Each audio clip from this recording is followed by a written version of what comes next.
Most high-end foundations are developed and tested on women in their 20s. The version they market for mature skin, same formula, extra moisture, higher price, they're not reformulating for aging skin. They're repackaging for your wallet. But I tested 127 of them. Real foundations on real women with real wrinkles in my salon chair. Most failed by lunchtime. Today, I'm revealing only the 6 that don't sink into creases, don't cake on dry patches, and don't age you by noon. By the end of this, you'll have the short list I give my own clients. Let's start with one I know a lot of you own, because I need to be honest about it.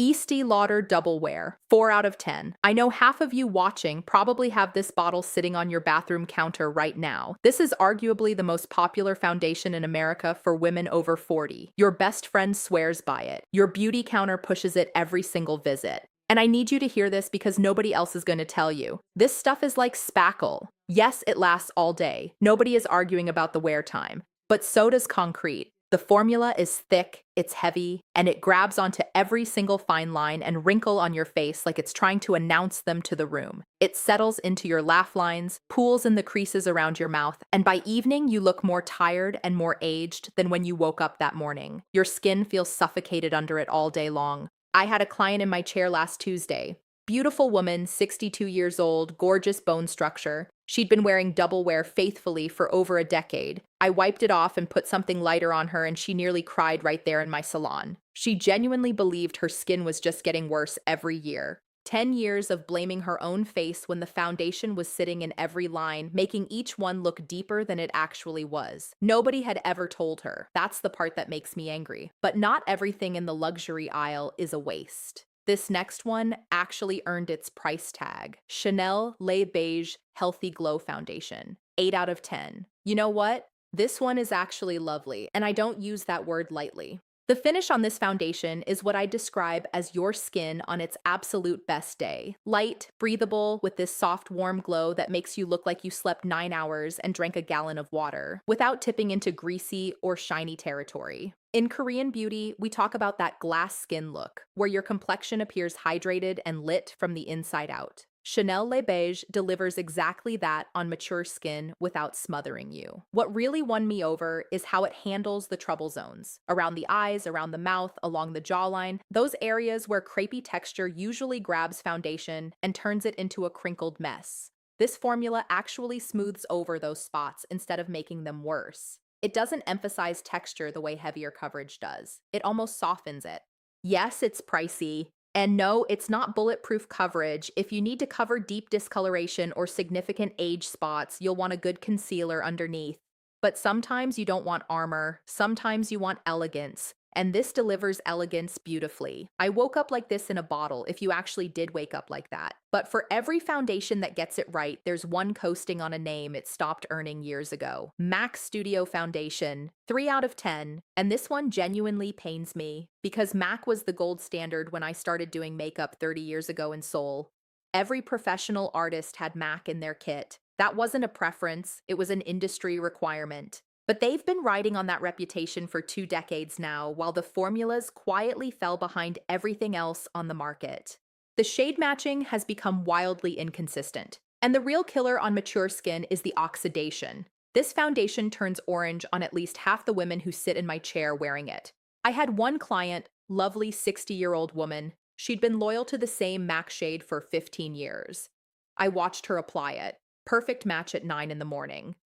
By noon, her face was 2 full shades darker and warmer than her neck, and the line along her jawline looked like she'd drawn it on with a marker. The coverage is actually decent for the first couple of hours, I'll give it that. But what good is coverage if your face and your neck look like they belong to 2 completely different people? They're coasting on a name from the 90s. Your time and your money deserve better. Now let me show you the one that earned the top spot, because after testing 127 foundations, this is the one that changed my mind about what's actually possible on aging skin. Luxe Color Changing Foundation. 10 out of 10. This is the one that earned the top spot, and it wasn't close. The color adapting technology is what gets you first. You squeeze it out and it looks nearly white, Then as you blend it in, it shifts to match your actual undertone without oxidizing orange or going ashy. I've tested this on warm tones, cool tones, deep skin, fair skin, olive undertones, and every single time it locked in like it was custom mixed for that woman's face. For anyone who has ever stood in a store holding a bottle to their jawline and praying, that alone makes it worth trying.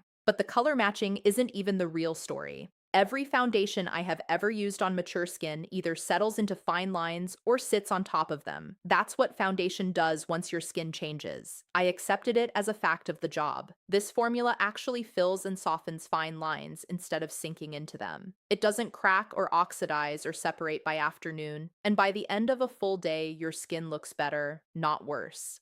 I had a client last week, 68 years old, been through the full post-menopause skin shift, the dryness, the thinning, the crepey texture along her jawline. She put this on and told me it was the first time in years her foundation didn't make her feel old. My clients told me they found it cheaper on Amazon, so I'm going to leave a link in the description below. Now, back to the ones that didn't make the cut. NARS Natural Radiant Longwear Foundation. 5 out of 10. Overrated and overpriced. I could end the review right there. This is the most aggressively average foundation I put on anyone's face during this entire test. It wears okay for about 6 hours, then it starts breaking down unevenly on drier skin, clings in some spots, fades in others, and on mature texture that patchiness shows. For $55, you're getting sleek black packaging that looks gorgeous on your vanity and a formula that's average on fine lines, weak on hydration, and nowhere near worth the price tag.